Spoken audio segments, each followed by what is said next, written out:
पुढील वाक्यातील गौण वाक्याचा प्रकार कोणता? महात्माजी म्हणाले की एकी हेच बळ.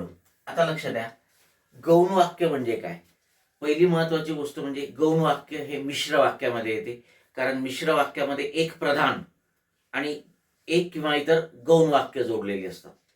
मग प्रधान वाक्य म्हणजे जे वाक्य अर्थाच्या दृष्टीने स्वतंत्र आहे, आणि गौण वाक्य म्हणजे जे वाक्य अर्थाच्या दृष्टीने प्रधान वाक्यावर अवलंबून आहे. मग हे जे गौण वाक्य असतात, या गौण वाक्याचे 3 प्रकार असतात मित्रांनो.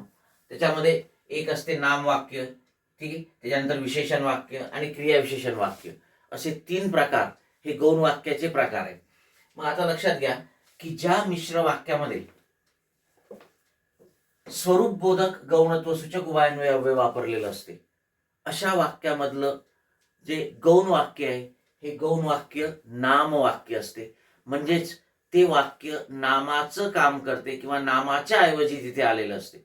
त्या वाक्याच्या जागी नाम यायला पाहिजे, पण नाम न वापरता, त्या गौण वाक्यात नाम न वापरता तिथे त्या मिश्र वाक्यामध्ये काय केलेलं असते? वाक्य वापरलेलं असते, आणि मग त्याला नामवाक्य म्हणतात.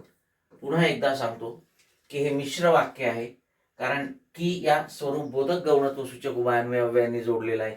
याच्यामध्ये महात्माजी म्हणाले हे प्रधान वाक्य आहे, ठीक आहे, आणि एकी हेच बळ हे गौण वाक्य आहे, ठीक आहे. कारण प्रधान वाक्याचं स्पष्टीकरण इकडे गौण वाक्यात दिलेलं असते. स्पष्टीकरण करणारं वाक्य गौण वाक्य, ज्याचं स्पष्टीकरण केलं जाते ते प्रधान वाक्य. मग हे जे गौण वाक्य आहे हे नाम वाक्य आहे, कारण जर मिश्र वाक्यामध्ये स्वरूपबोधक गौणत्वसूचक उभयान्वयी अव्ययांनी 2 वाक्य जोडलेली असतील, तर त्या अशा वाक्यामधलं जे गौण वाक्य आहे ते नाम वाक्य असते, नामाचं कार्य करते, नामाच्या ऐवजी आलेलं असते. Okay, yes. आणि म्हणून आपलं उत्तर आहे 2 नंबरचा पर्याय.